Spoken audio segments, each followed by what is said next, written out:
আবার নবীজিকে প্রশ্ন করে একটা করে চাবুক মারে রে নবীর গায়ে রে।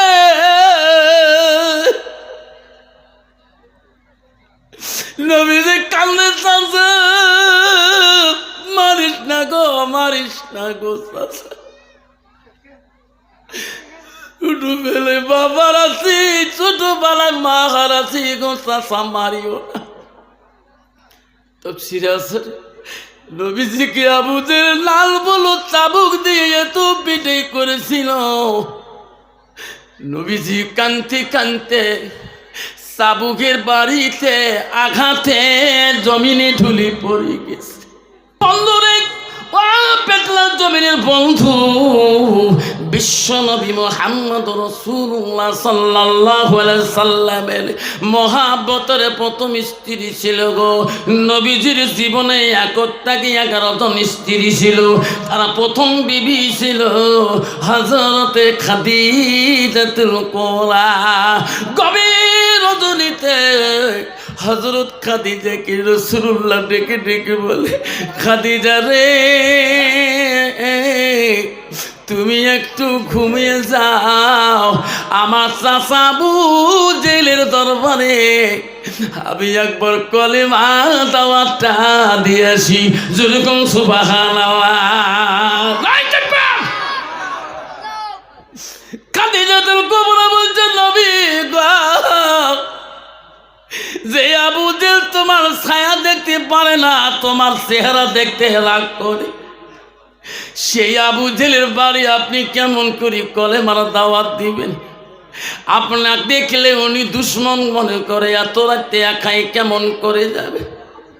আপনাকে অত অত্যাচার, এত জ্বালা যন্ত্রণা করেছিলেন, আপনাকে লাঠি দিয়ে কত আঘাত করেছিলেন, আপনাকে ধনুর বেরি দিয়ে কত না মারপিট করেছিলেন, সেই চাচা আবু জেহেলের বাড়িতে আপনি কেমন করি গো আবার ইসলামের কলেমার দাওয়াত দিতে যান? নবী বলছে, খাদিজা চাচা হয়ে রে মারতে পারে।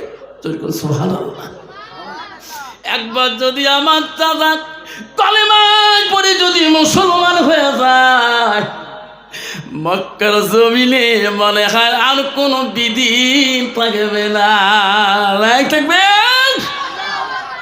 খাদিজা রে তুমি একটু খবর রাখিও, আমি বিশ্ব রসুল হয়ে, আমি নবীজি হইয়া চাচা আবু জেহেলের কাছে এই গভীর রজনীতে একবার কলেমা দাওয়াতটা দিয়ে আসি।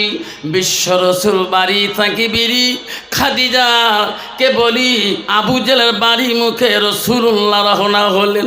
যে নবীর চেহারা, যে নবীর কথা আবু জেহেল চলতে পারে না, সেই নবী আমার রহমাতুল লিল আলামিন আবু জেহেলের বাড়ির গেটের সামনে যায় চাচা চাচা করে ডাকায় গো। আবু জেহেল নবীকে এত মারছে, এত অত্যাচার করেছে, তবু নবী আমার মনের মধ্যে কিনা রাখে নাই। যেরকম সুবহানাল্লাহ। সেই নবীর মধ্যে আমরা সেই নবীর কোন অন্তরে কিনা ছিল না, অহংকার ছিল না, যে নবীর তকাব্বুরি ছিল না, যে নবীর মধ্যে এত ভালোবাসা ছিল যে আবু জেহেল অত্যাচার করার পরেও তবু রাসূলুল্লাহ আবু জেহেলের বাড়িতে ইসলামের দাওয়াত দিতে গেছে। যেরকম সুবহানাল্লাহ। আমার মতো মানুষ যদি একটা মানুষের বাড়ি যাই, ভাই তুই মসজিদ না যাস কে? যদি 2 দিনের পরে দেখা যায় বেশি আসিস, বেশি বাহাদুরি করিস না, তোর নামাজ তুই পড়। যেরকম ঠিক না ঠিক? গভীর রজনীতে রাসূলুল্লাহ চাচাজিকে ডাকা, চাচা গো, ও চাচা, চাচাজি গো, আমার মা নাই, আমার আব্বা নাই। আবু জেহেল গভীর রাতে ঘুমের ঘরে ছিল গো। চাচা চাচা করে ডাকা ঘুমের মধ্যে আবু জেহেলের কানের মধ্যে পৌঁছিয়া যায়। কে রে এত রাইতে আমার চাচা চাচা করি, এত রাইতে আমাকে ডাকায় রাখ।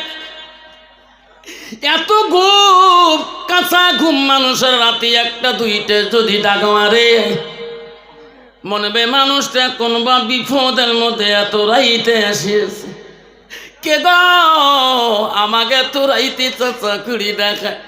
আবু জেল বুঝতে পার নাই আমার দয়াল নবী যে ডাকতেছে বুঝতে পারে না। আবু জেল গভীর রজনীতে দরজা খুললেন, গেটের দরজা খুলি দেখে আমার দয়াল নবী রহমাতুল্লিল আলামিন। যে নবীর দিকে তাকাইলে আবু জেলে রাগ হয়ে যায়, সেই নবী এত রাইতে আমার ঘুম কেন নষ্ট করে দাও? এ মোহাম্মদ বল, এত রাইতে তুমি আমার কেন ঘুম খরচ করালি? বল কি উদ্দেশ্যে তুমি আমার বাড়িতে এসেছো বলো। বিশ্ব নবী রাগ করে নাই, রাগ করি ইসলাম প্রচার করে নাই। চাচা গো তোমার বাড়িতে আমি কলেমার দাওয়াত দিতে আসিয়েছি। যেরকম সুবহানাল্লাহ, কত বড় সাহস গো, কত বড় দিন ছিলেন। আবু জেহেল বলছে মুহাম্মদ রে এত কিছু অত্যাচার করলাম, এত কিছু নির্যাতন করলাম, তবু তুমি আমার বাড়িতে আসছো। এ মুহাম্মদ মনে রাখিস, আজকে জন্মের কলেমা পড়ি নেব, তুমি দাঁড়াও, আমি ঘরের ভিতর থেকে আসি কলেমা পড়ব। নবীজি মনে করছে আল্লাহ আজকাল চাচা যদি একবার ইসলাম গ্রহণ করি মুসলমান হয়ে যায়, আল্লাহ তোকে যদি একবার চিনিয়ে পায়, মনে হয় মক্কার জমিনে কোনো বেঈমান আর কাফের থাকবে না। আবু জেহেল ঘরের মধ্যে গেলেন, নবীজিকে বসলেন, আমি জন্মের কলেমা পড়ব। বেঈমান আবু জেহেল রে ঘরের ভিতরে যে শীতান তাকিয়ে লাল বর্ণ চাবুকটি নিয়ে, যে চাবুকটি এত করা ছিল গো, চাবুক নিয়ে আসি রাসূলুল্লাহর সামনে বলল বলো কিসের কলেমা। আবার নবীজিকে প্রশ্ন করে একটা করে চাবুক মারে রে নবীর গায়ে রে।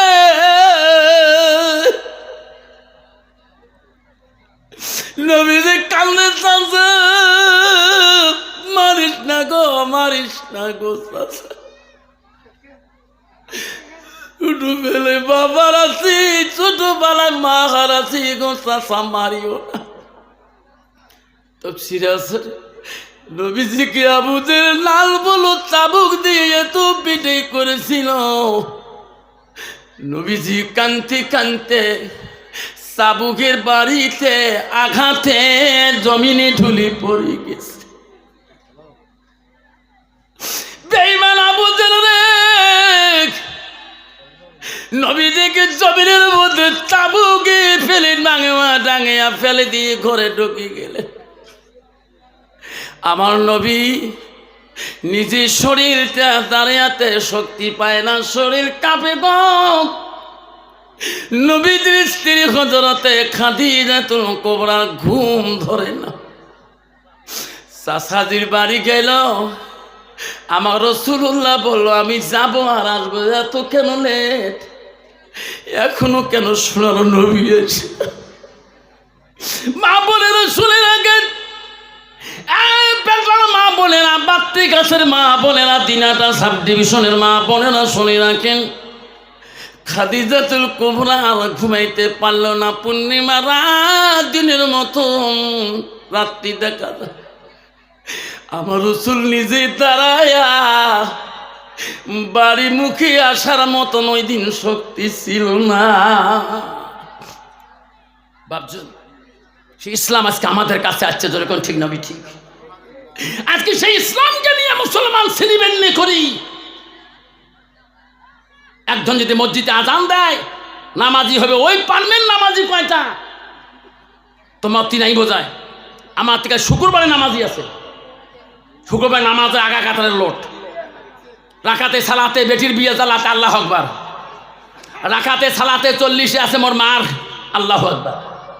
তোমার জায়গাতে আমার জায়গাতে আছে। আর বাকিদের নামাজ কোথায় গেল আমি বুঝতে। আল্লাহ রসুলের কাছে আব্দুল ইবনে মাসউদ প্রশ্ন করেছিলেন, কয়লা নবী সাল্লাল্লাহু আলাইহি ওয়াসাল্লাম আইয়ু আমাল ইয়াবু ইলা আল্লাহ তাআলা, রাসূল গো আল্লাহর কাছে সবচেয়ে ভালো আমলটা বস্তুটা কি? রাসূল বলল কয়লা ওয়াসসালাতু আলা ওয়াক্তিহা, যখন নামাজের ওয়াক্ত হয়ে যায়, সময় হয়ে যায়, সময় মতো ওয়াক্ত মতো নামাজ পড়া আল্লাহর কাছে সবচেয়ে বড় আমল পৃথিবীতে। জোরে বল সুবহানাল্লাহ। অত সহজ না জান্নাত পাওয়াটা। আমি মুসলমানের ঘরে জন্ম নিয়েছি, তুমি মাস্টার হও, ডাক্তার হও, ইঞ্জিনিয়ার হও, বা অফিসিয়াল হও, প্রাইম মিনিস্টার হও, চিফ মিনিস্টার হও, এমএলএ হও, প্রধান হও, নেতা হও, ডাক্তার হও, যা হোক না কেন, কিন্তু চারিজনের ঘাড়ে যেতে হবে। যেরকম ঠিক না ঠিক? এমনও জাগায় জাবিরির সোনা,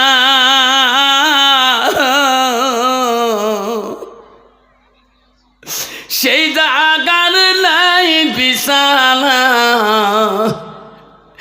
এমনও জাগায় যাইবিরি সোনা, সেই জাগার নাই বাতি।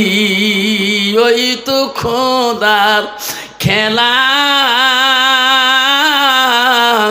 ওই তো খোদার নীলা, সকাল বেলা ধনী রে ভাই তুই, গরিব সন্ধ্যা বেলা। বাসে কাটিবে খাটে বলাইবে, বাসে কাটিয়া খাটে বলাইয়া, সেই খাটোতে তুলিবে সারি জলায়, তুই আসিবি তোমার প্রাণ আর তো চাইবে না। ওই তো খোদার খেলা, ওই তো খোদার নীলা, সকালে বেলা ধনী রে ভাই তুই, ফকির সন্ধ্যা বেলা। ভাই কান্দিবে, ভাতিজা কান্দিবে, ভাই কান্দিবে, ভাতিজা কান্দিবে, আপন সত কেউ তো ছাড়িবে না। ঘরের বিবি কাঁদিয়া মিটবি বাসনা, ঘরের বিবি কাঁদিয়া মিটবি বাসনা। ওই তো খোদার খেলা, ওই তো খোদার নীলা, সকাল বেলার ধনী রে ভাই তুই, গরিব সন্ধ্যা বেলা। যেরকম ঠিক না বিঠি? দিনে গরমের দিনে 3 থেকে 4টে কাপড় মানুষ চেঞ্জ করে না? পেটলার থেকে আসতে ঘাম ভরে যায়। বিবি রে আমি একটু গোসানি বাড়ি যাব, গোসানি মাঠ থেকে আসে পরে বিবি আমি একটু দিনহাটা টাউনে যাব, চেঞ্জ করতে হবে, গা ঘা প্রবন্ধ বেরিয়ে গেছে। আহারে, আর যেদিন তোমাকে দুনিয়া থেকে যেতে হবে ওই দিন তোমার ওই 3 কাপড় ছাড়া ওই দিন আর রঙিন কাপড় হবে না। তোমারও সাদা কাপড়, ওই দিন একটা ফকিরেরও সাদা কাপড়, একটা দেশের ভিক্ষুকও সাদা কাপড়। তোমার কাপড়টা একটু দামি হবে আর ভিখারির কাপড়টা একটু কম দামি হবে। একটু ডিফারেন্স, নোট ডিফারেন্স। ঠিক না ঠিক? যদি মুসলমান বুঝতো তাহলে মুসলমান কোনোদিন আল মসজিদুল বাইতুল্লাহ আজান তোয়ার পরে পরে মুসলমান কোনোদিন বাড়ির ওই টিভি রুমে মোবাইল ধরি 2.5 ঘন্টা 3 ঘন্টা টাইম নষ্ট করতো না। যেরকম ঠিক না ঠিক? আল্লাহ রসুলের দরবারে হাদিসটা শুনি নাও। সাহাবা আজমাইন মসজিদে নববীর মধ্যে সাহাবা আজমাইনকে রসুলুল্লাহকে বিচার দিলেন। কি বিচার দিলেন শুনে? ইয়া রাসূলুল্লাহ, হাবিবুল্লাহ, ওগো নবী, আমরা সাহাবা কিরাম তোমাকে বিচার দিলাম। কিসের বিচার? নবী গো, তোমার পিছনে প্রতিদিন প্রতি ওয়াক্ত নামাজ পড়ি। ওগো নবী, যে সাহাবীটাকে তোমায় এত ভালোবাসেন, অন্তর দিয়ে দিল দিয়ে ভালোবাসেন, ওগো নবী, সেই সাহাবীটা প্রতিদিন থেকে নামাজ পড়ে, ফজরে নামাজের টাইমে, কিন্তু ওগো নবী সালাম ফিরার সাথে 1 সেকেন্ড পর্যন্ত দেরি করে না। কেন গো নবী? আমরা বললে ঝগড়া হতে পারে, আমরা বলি না। আপনি নবী আমার, আপনি বললে কিছু হবে না। নবী বলল, কোন সাহাবী? কচ্ছে হযরতে সালমান ফার্সি। কেন? হুজুর উনি ফজরের নামাজ আমরাও পড়ি, উনি পড়ে প্রতিদিন সালাম ফিরার সাথে সাথে একটা পা মসজিদে রাখে না, সঙ্গে চলে যায়। কারণটা কি? আমরা বললো তো কেসাল হবি বাবা, জামাতে যাই চিল্লে যায়, আমির সাহেব সাজে মামুড়ে ঝগড়া না গেলে কেসাল মুশকিল হয়ে যায় না? আমির কইলে চুপ, ঠিক না বিঠি?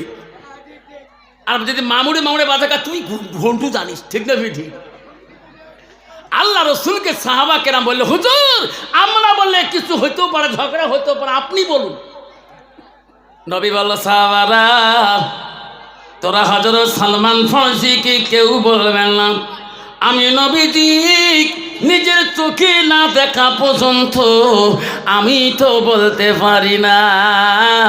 আমার মতন মানুষ না গো, না দেখিয়া দেখবেন ওই বাত্রি গাছেতে, দেখবেন পেটলা বাজারতে, ওরে বাবা ওই না জানা খবরটা 5 টাকার চা খেয়া 25 মিনিট কাটে দেয়। না জানা খবরটা গিবত করি 2.5 ঘন্টা কাফে দেয়। যখন ঠিক নবী ঠিক? নবী বলো, সাহাবারে আমি রাসূলুল্লাহ নিজেই দেখবো চোখ দিয়ে সালমান দোয়া করে কিনা, তোমাদের কথা সত্য না সালমানের কথাটা সত্য। আমি না দেখা পর্যন্ত সালমানকে বলতে পারি না। নবী দেখতে হবে তো, জিনিসটা প্রমাণ করতে হবে, হ্যাঁ না? আমার মতন মানুষ না, প্রমাণ ছাড়া কত বিচার করি গড়ে কিনা, কত প্রমাণ ছাড়া বিচার। আল্লাহ রসুল যখন আবু জাহলের বাড়ির থেকে ফিরছে না, বহু সময় লাগতেছে। হযরতে খাদিজাতুল কুবরা ভাবতেছেন, আল্লাহ আমার রসুল তো চাচাজির বাড়িতে এতক্ষণ দেরি করতে পারে না। বন্ধুগণ আমার, হযরতে খাদিজাতুল কুবরা বাড়ির থেকে পূর্ণিমা রাতে গো রাসূলুল্লাহর মায়ায় থাকতে পারল না। এত জ্যোৎস্না রাতে খাদিজা কেমন নবীর ভালোবাসা ছিল, ও মা কেমন নবী প্রেম ছিল গো। নবীজির প্রথম স্ত্রী ছিল হযরত খাদিজাতুল কুবরা। যে খাদিজার বয়স যখন 40 বছর ছিল গো, নবীজির বয়স তখন 25 বছর ছিল, তখন খাদিজাকে বিবাহ বন্ধন করেছিলেন। খাদিজা বাড়ির থেকে জ্যোৎস্না রাতিতে, নবীজি এখনো নাই কেন, আমার নবী এখনো নাই কে রে, যে আবু জেহেল আমার স্বামী রাসূলুল্লাহকে দেখতে পারে না। খাদিজা আস্তে আস্তে পা ফেলে ফেলে আবু জেহেলের বাড়ি মুখে রওনা হলেন গো। আবু জেহেলের বাড়ির দিকে খাদিজা যায় রাসূলুল্লাহর মহব্বতে গো। এত রাত হয়ে যায়, আমার নবী কেন এখনো বাড়ি ফেরে না? কেমন ভালোবাসা ছিল গো, কেমন মহব্বত ছিল গো স্বামীর উপরে।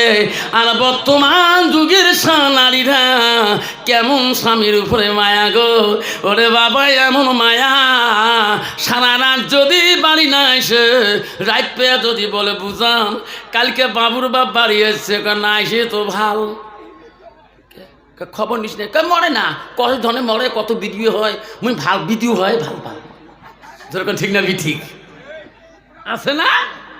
কত ডিজিটাল নারী আছে বাবা, বউ যেটা স্বামী সাউদারে বাপ কয় দাঁড়িয়ে গোলাম মরে না, সবাই দিন রাত পড়ি মরে, এটা গাড়ি তো কি মরে না, ভিডিও হলে 4 লাখ টাকা পায় না, যেরকম ঠিক না ঠিক? মা বোনের আম্মারা শুনে রাখো মা, আল্লাহ নবী বললেন